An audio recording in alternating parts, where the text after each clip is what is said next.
Hello guys, before we start with the discussion, we just want to inform you that we have launched a very special and unique type of program which is called Excel Mains through the previous year's questions. In this program, we are going to cover the entire syllabus of GS paper 1, 2, 3 and 4. The philosophy behind this program is we are going to cover the syllabus not randomly but just by using or referring the previous year's questions themes, and the themes are extracted from the last 40 years of previous year's questions.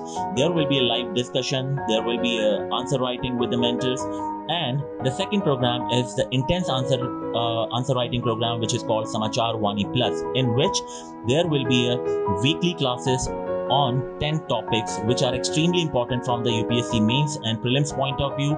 There will be an answer writing, there will be a questions given after each and every class based on those 10 topics.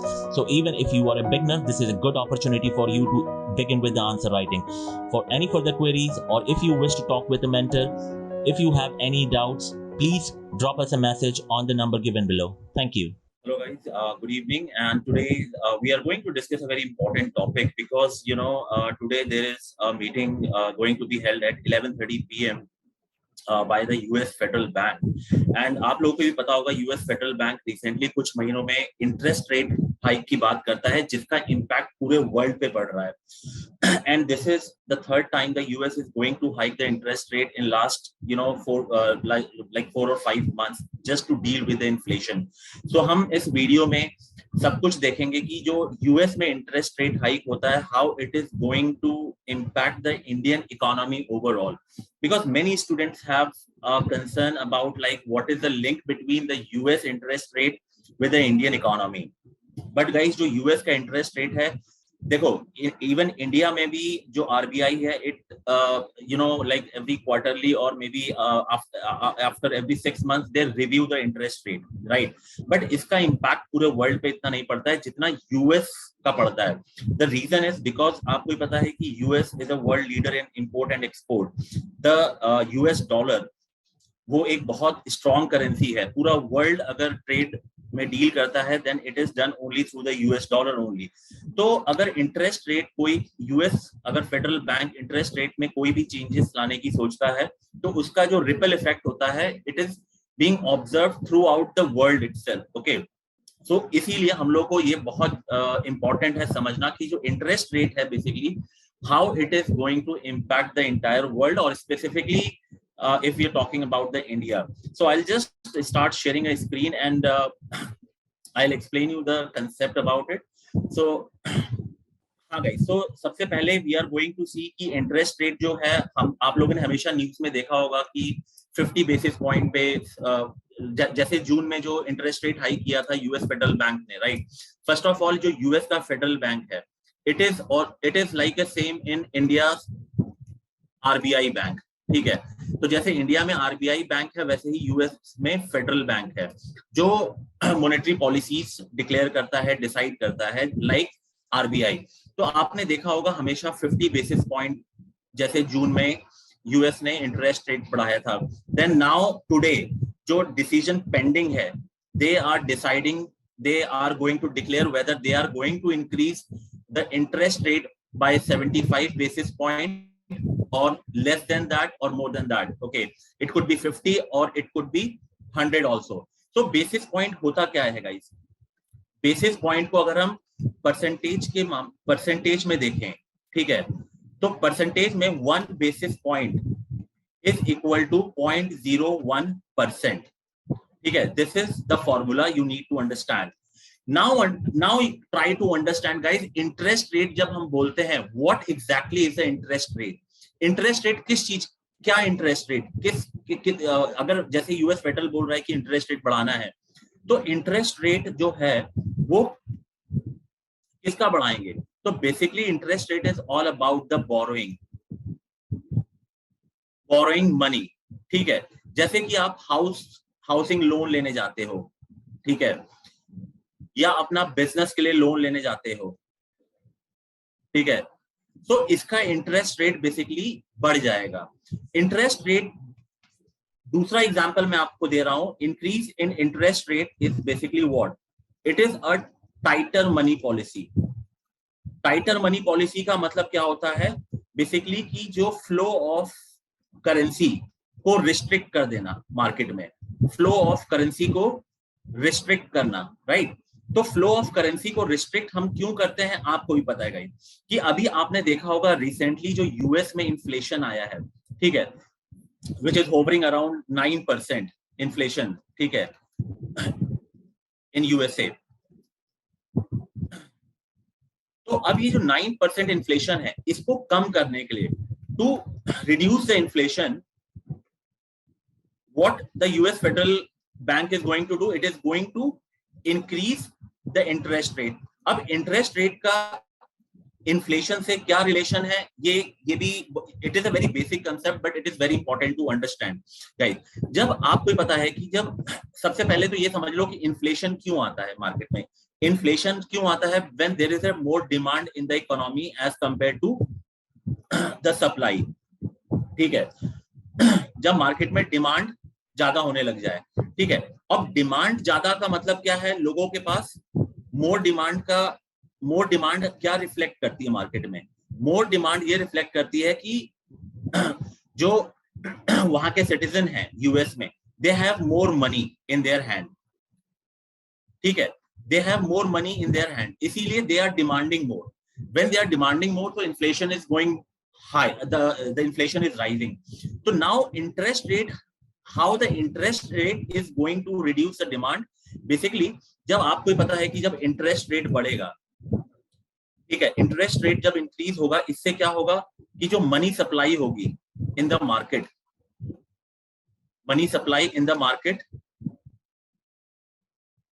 Will be absorbed और will be sucked, ठीक है। कैसे, जब interest rate बढ़ेगा, right, तो इससे क्या होगा, जो चीजें होंगी, जैसे जैसे मैंने बोला लोन विल बी कॉस्टलियर, ठीक है, लोन विल बी कॉस्टलियर का मतलब कि जैसे इंडिया का मैं एग्जांपल ले लेता हूं, राइट, इंडिया में जब रेपो रेट बढ़ाया जाता है बाय आरबीआई, ठीक है, तो उससे क्या होता है कि जो बैंक लोन लेती है सरकार से, जो loan taken by bank from RBI, इससे क्या होता है कि ये जो अब इंटरेस्ट रेट बढ़ जाएगा तो जो लोन कॉस्टली हो जाएगा, राइट, कॉस्टली हो जाएगा, तो क्या है कि bank will have less money, bank will have less money. जब बैंक के पास मनी, पैसे कम होंगे, तो जो बोरोवर्स होंगे, जो हमारे जैसे कंज्यूमर्स होंगे,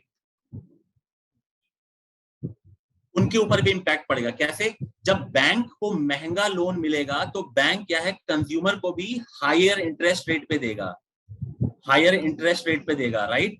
तो कंज्यूमर के लिए भी लोन क्या हो जाएगा, वो कॉस्टली हो जाएगा, कॉस्टली लोन हो जाएगा। तो जब कंज्यूमर के पास कॉस्टली लोन हो जाएगा तो कंज्यूमर क्या है, लोन नहीं लेगा। जब कंज्यूमर लोन नहीं लेगा तो बेसिकली क्या होगा, कंज्यूमर के पास at the end of the money, at the end of the day less disposable income होगी, ठीक है। जब लेस डिस्पोजेबल इनकम होगी तो मार्केट में डिमांड भी कम हो जाएगी, राइट। तो जब डिमांड कम होगी तो इन्फ्लेशन भी कम हो जाएगा।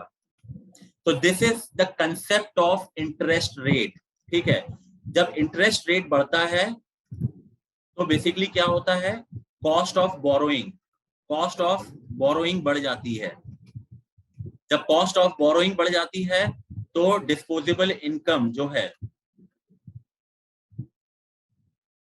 वो रिड्यूस हो जाती है। देन फर्दर मार्केट में डिमांड कम होती है, इन्फ्लेशन कम हो जाता है, इन्फ्लेशन रिड्यूस हो जाता है। तो this is the basic concept जो मैंने आपको समझाया यहाँ पे। अब देखो इंपॉर्टेंट चीज क्या समझना है कि कुछ 2-4 मतलब 4-5 पैरामीटर्स हैं जो मैं आपको यहाँ पे समझाने की कोशिश करूंगा कि अब यूएस में अगर इंटरेस्ट रेट बढ़ रहा है तो उसका इंडियन इकोनॉमी पे क्या फर्क पड़ेगा, इम्पैक्ट ऑन इंडियन इकोनॉमी, ठीक है। अब इंडियन इकोनॉमी में बहुत सारे सेक्टर्स हैं जो हमको देखने हैं, जैसे कि करेंसी पे क्या इम्पैक्ट पड़ेगा। देन हमारे यहाँ जो ट्रेड डेफिसिट है या फिस्कल डेफिसिट बोल लो, ठीक है, ट्रेड डेफिसिट पे क्या इम्पैक्ट पड़ेगा। देन इसका इम्पैक्ट स्टॉक मार्केट पे क्या पड़ेगा, ठीक है। इसका इम्पैक्ट इंडस्ट्रीज पे क्या पड़ेगा, या जो ओवरऑल इकोनॉमी बोलते हैं जिसको हम, उसके ऊपर क्या इम्पैक्ट पड़ेगा, ये सारी चीजें समझना बहुत जरूरी है। तो सबसे पहले आप गाइस ये चीज समझो कि जब इंटरेस्ट रेट बढ़ रहा है, ठीक है, इंटरेस्ट रेट क्यों बढ़ाया जा रहा है, so that government can, I am talking about the US, in US जब इंटरेस्ट रेट क्यों बढ़ाया जा रहा है, to control the flow of US dollar और currency, you can say currency in US as a country, ठीक है। अब ये चीज कैसे कर रही है गवर्नमेंट, क्या करेगी गवर्नमेंट, इससे क्या करेगी कि अब एक चीज समझो कि जब गवर्नमेंट को मार्केट से लिक्विडिटी कम करनी होती है, अगर सपोज जैसे अगर इंडिया में इन्फ्लेशन बढ़ रहा है तो गवर्नमेंट क्या करती है, गवर्नमेंट क्या करेगी, बॉन्ड रिलीज करेगी, राइट, बॉन्ड रिलीज करेगी। बॉन्ड के थ्रू क्या होगा, people will by the bond, people by the bond, ठीक है, या बैंक्स बाय द बॉन्ड। तो जब बॉन्ड परचेज करेंगे तो यू हैव टू पे द मनी, ठीक है। तो जो रुपीज है, रुपीज क्या है, गवर्नमेंट के पास जाएगा, और जो बॉन्ड है वो बैंक्स के पास या जो फाइनेंशियल इंस्टीट्यूशंस होते हैं उनके पास आएगा। तो इसके थ्रू क्या होता है, मनी सप्लाई को कंट्रोल कर लिया जाता है, राइट। तो this is one of the tool as well.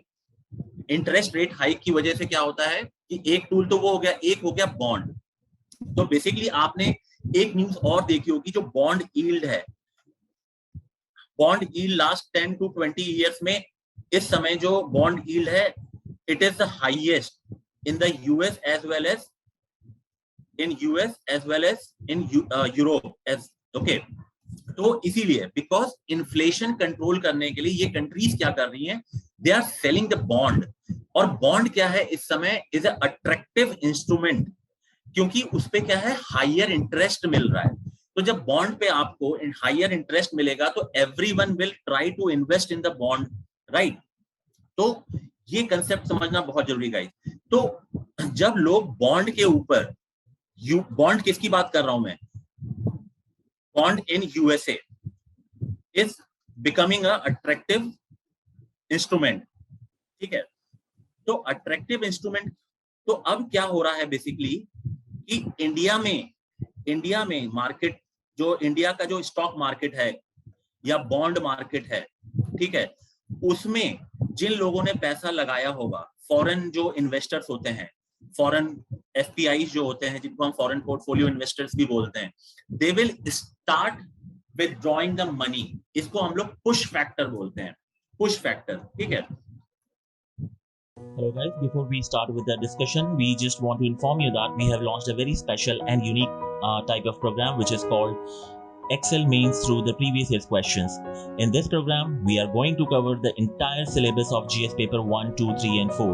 The philosophy behind this program is we are going to cover the syllabus not randomly but just by using or referring the previous year's questions themes, and the themes are extracted from the last 40 years of previous year's questions. There will be a live discussion, there will be a answer writing with the mentors, and the second program is the intense answer writing program which is called Samachar Wani Plus, in which there will be a weekly classes on 10 topics which are extremely important from the UPSC mains and prelims point of view. There will be a answer writing, there will be a questions given after each and every class based on those 10 topics. So even if you are a beginner, this is a good opportunity for you to begin with the answer writing. For any further queries, or if you wish to talk with a mentor, if you have any doubts, please drop us a message on the number given below. Thank you.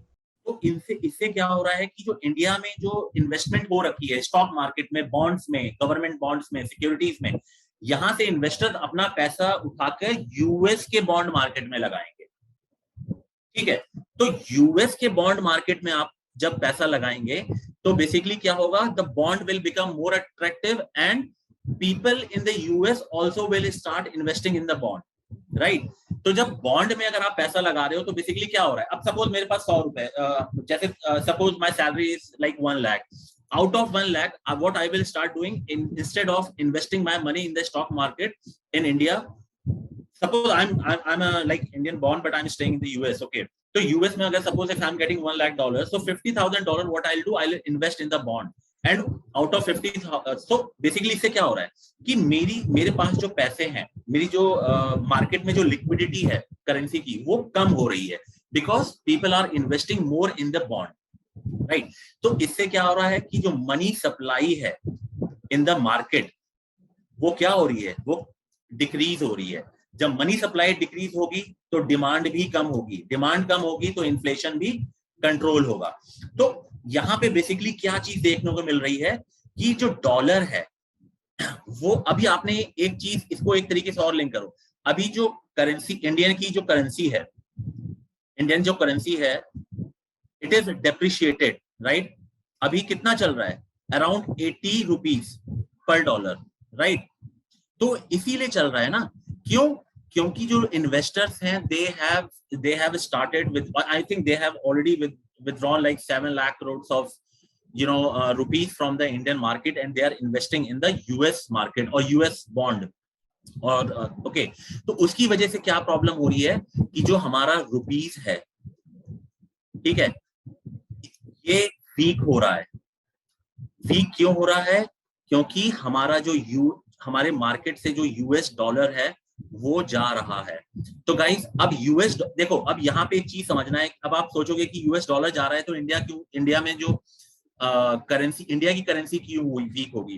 Guys देखो, अगर US जैसे 75, just एक assume करो situation कि पिछले महीने if the value of $1 is 75 rupees, right. तो अभी क्या है, डॉलर की डिमांड बढ़ रही है। तो डॉलर की डिमांड बढ़ रही है तो बेसिकली जब डिमांड बढ़ेगी तो इसकी प्राइस भी बढ़ेगी। तो सपोज क्या है, 80 हो गई है, राइट।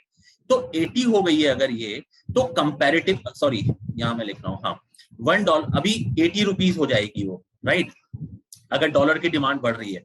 तो कंपैरेटिवली देखा जाए, डॉलर की डिमांड बढ़ रही है लेकिन इंडियन करेंसी तो वहीं पे है ना।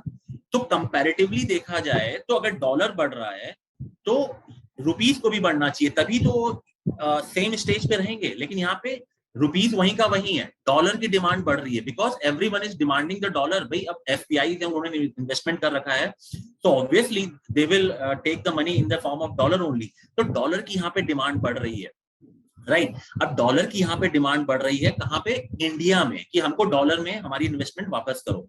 तो इससे क्या हो रहा है कि डॉलर का जो आउटफ्लो हो रहा है वो ज्यादा हो रहा है, फ्लो ऑफ फॉरेन करेंसी जो है ये बढ़ रही है। तो जब फ्लो ऑफ फॉरेन करेंसी बढ़ रही है तो कंपैरेटिवली जो इंडिया की करेंसी है, comparatively Indian currency is going weak, ठीक है। तो ये इसका सबसे बड़ा इंपैक्ट है कि पहला जो इंटरेस्ट रेट हाइक का मतलब क्या है कि weak Indian currency, weak Indian currency, ठीक है। नाउ अब गाइस दूसरी चीज सोचो कि जो मैंने स्टॉक मार्केट बोला था, स्टॉक मार्केट या बॉन्ड मार्केट, अब आप खुद सोचो, जब यहां से आप पैसा निकालोगे स्टॉक मार्केट से या बॉन्ड मार्केट से पैसा निकालोगे तो क्या होगा? आपने कुछ महीनों में देखना कि जो स्टॉक मार्केट है it has plunged almost like almost I think 10%, okay. वो इसी की वजह से हुआ है। क्यों? बिकॉज एफपीआई जो है, फॉरेन पोर्टफोलियो इन्वेस्टमेंट जो है, they are withdrawing the foreign currency जो डॉलर में है, ठीक है। तो बेसिकली हमारी करेंसी जो है वीक हो रही है। अब गाइस हमारी करेंसी वीक हो रही है तो इसका आप खुद सोचो कि जब हमारी करेंसी वीक हो रही है तो हमारे लिए इंपोर्ट जो है वो क्या होगा? इट विल बिकम कॉस्टली, ठीक है। कॉस्टली क्यों? कि पहले अगर जैसे हम लोग 75 रुपीज देते थे $1, अगर सपोज हम लोग एक बैरल क्रूड ऑयल मंगवाते थे, ठीक है, 1 बैरल क्रूड ऑयल, तो हम लोग $1 अगर उसकी कॉस्ट होती थी तो हम लोग how much we used to pay? 75। But nowadays for 1 barrel crude oil how much are we paying? We are paying $1, but our currency has depreciated and now we are paying 80 rupees, right? तो जब अब यहां पे देखो fuel की cost बढ़ रही है, राइट, फ्यूल की कॉस्ट बढ़ रही है, तो मार्केट में जो कमोडिटीज होंगी वो भी तो बढ़ेंगी ना। जब कमोडिटीज बढ़ेंगी तो क्या होगा? इन्फ्लेशन फिर से आएगा। तो इसीलिए इंडिया में इन्फ्लेशन भी राइज हो रहा है। ठीक है। और अब आज का जो डिसीजन होने वाला है 75 बेसिस पॉइंट का, इट कैन दो like the federal bank has already decided कि हाँ 75 बेसिस पॉइंट से हम लोग इंक्रीज करेंगे और आगे 1-2 महीने में by 50 basis point. But problem ये आ रही है कि ये 100 बेसिस पॉइंट ना हो या बढ़ा ना दे फेडरल बैंक, या उससे कम ना कर, कम भी कर सकती है, ठीक है, बट हमको यहाँ पे इम्पैक्ट समझना है बेसिकली। तो अभी तक इसीलिए इंडिया में करेंसी भी डेप्रिशिएट हो रही थी, इंडियन रुपीज, इवन इन्फ्लेशन भी बढ़ रहा है। So this is another problem, ठीक है। नाउ द यहाँ पे हमने एक दो पॉइंट, थ्री पॉइंट समझ लिए। थर्ड पॉइंट इन्फ्लेशन था, ठीक है। Now the fourth point is guys, अब आप एक चीज समझो कि जो हमारे यहाँ जो इंडस्ट्रीज हैं, जो कंपनीज हैं, right, they take loans from the banks, investors abroad, right? तो इसको हम लोग क्या बोलते हैं, external commercial borrowing, external commercial borrowing, right. तो अब गाइस आप खुद सोचो, अब हम लोग एक्सटर्नल कमर्शियल बोरोइंग हम लोग क्या करते हैं, इंडियन $1, सपोज पिछले महीने अगर किसी कंपनी को $100 लोन लेना हो, राइट, तो $100 का मतलब लोन लेने के लिए how much they used to pay, 7,500 rupees. But now to avail the loan of $100 they will have to pay how much, 8,000 rupees. तो यहाँ पे जो कॉस्ट ऑफ बोरोइंग है इंडिया में बढ़ गई ना, राइट। तो इसकी वजह से क्या होगा, तो जो लोन, जो एक्सटर्नल कमर्शियल बोरोइंग है, इसकी जो कॉस्ट है ये क्या हो जाएगी, इंक्रीज हो जाएगी। जब इंक्रीज हो जाएगी तो जो इन्वेस्टर्स हैं they will hesitate, they will not take loans. जब लोन्स नहीं लेंगे, नो लोन्स, तो इसका इंपैक्ट क्या पड़ेगा, इन्वेस्टमेंट पे। इन्वेस्टमेंट कहां पे, इंडिया में। Investment in India will get impacted, ठीक है। तो बेसिकली यहाँ पे क्या हो रहा है कि फर्दर जब इन्वेस्टमेंट नहीं होगी तो इंडिया की जो ग्रोथ है वो डाउन होगी, अनएम्प्लॉयमेंट पे अनएम्प्लॉयमेंट बढ़ेगी, ठीक है, ये चीज है। तो ये चीज आपको ध्यान में रखनी है। Now the last point is guys की जो ट्रेड डेफिसिट है, ट्रेड डेफिसिट कैसे बढ़ेगा। अब देखो ट्रेड डेफिसिट क्या है, basically it is a difference between import and export, import and export, right. अब मैंने आपको ऊपर क्या समझाया कि हमारी इंपोर्ट की जो कॉस्ट है वो क्या हो गई है, इंक्रीज हो गई है, बिकॉज जो हमारे पास डॉलर्स कम हो गए हैं और डॉलर जो हमारी करेंसी डेप्रिशिएट हो गई है, तो जहां हमको 75 रुपीज पे करना पड़ता था, now we are paying 80 rupees, right, for $1। तो कॉस्ट, जो इंपोर्ट की कॉस्ट है वो बढ़ गई है, इंपोर्ट की कॉस्ट बढ़ गई है, तो एक्सपोर्ट बेसिकली हमारा जो डिफरेंस है ये बढ़ जाएगा गाइस, ठीक है। तो हमारा ट्रेड डेफिसिट भी बढ़ जाएगा। Okay guys, so since we have completed the concept, now let's look at the question asked in the prelims 2022. Okay, if you have understood the entire concept, it is quite easy to find the right answer of such kind of question, because this question is totally depend on, like, it is if you have understood the concept of demand and supply, right, you will be able to crack down the answer of this question. So the question is, if the inflation is too high, the Reserve Bank of India is likely to buy the government security. Guys, एक चीज यहाँ पे समझो कि if you have to buy anything, right, what you have to do, you have to give the money, right, you have to give the money. So अगर government को अगर Reserve Bank of India को is likely to buy the government security, तो government securities buy करके क्या करेगी, RBI को क्या करना पड़ेगा, it RBI has to give money, RBI को रुपीस पे करना पड़ेगा गवर्नमेंट को, राइट। गवर्नमेंट को जब पे करना पड़ेगा तो इसका मतलब क्या हुआ, सिंपल सा मतलब सोचो आप, लॉजिक लगाओ। गवर्नमेंट को जब रुपीस दी, गवर्नमेंट आरबीआई देगी, तो गवर्नमेंट के पास बेसिकली क्या हो जाएगा, मोर सप्लाई ऑफ रुपीस, ठीक है। अब गवर्नमेंट के जब मोर सप्लाई ऑफ रुपीस, गवर्नमेंट के पास पैसा ज्यादा आ जाएगा, तो गवर्नमेंट क्या करेगी, गवर्नमेंट थ्रू वेलफेयर स्कीम, ठीक है, वो पब्लिक में उस पैसे को यूज करेगी। अब जैसे एग्जांपल लूं मैं, हेल्थ सेक्टर में अगर गवर्नमेंट ने कोई स्कीम लॉन्च की कि जैसे कि 5,000 तक लाइक हेल्थ कवरेज हम सबको सारे 5,000 रुपीज का कवरेज हम सारे सिटीजन्स को देंगे, तो उससे क्या होगा कि पब्लिक का पैसा बच जाएगा, तो पब्लिक के पास मोर मनी आ जाएगी, ठीक है, more supply of money with the public. तो बेसिकली इससे क्या होगा कि इन्फ्लेशन और बढ़ेगा, क्योंकि जब ज्यादा पैसा आएगा तो ज्यादा डिमांड क्रिएट होगी, ज्यादा डिमांड क्रिएट होगी तो इन्फ्लेशन बढ़ेगा। ओके, तो दिस पहला पॉइंट तो इज एब्सोल्युटली रॉन्ग, तो यहाँ पे हम लोग पहले स्टेटमेंट को एलिमिनेट कर सकते हैं। Now let's look at the second point, if the rupee is rapidly depreciating, RBI is likely to sell the dollars in the market. Guys, अब जब आरबीआई, यहां किसकी बात हो रही है, इन द मार्केट, आरबीआई जब सेल करेगी, क्या करेगी, डॉलर्स को, राइट, तो डॉलर्स को सेल करने के लिए क्या करना पड़ेगा, basically it is going to take money, take rupees, Indian rupees, right, तभी तो डॉलर को सेल करेगी।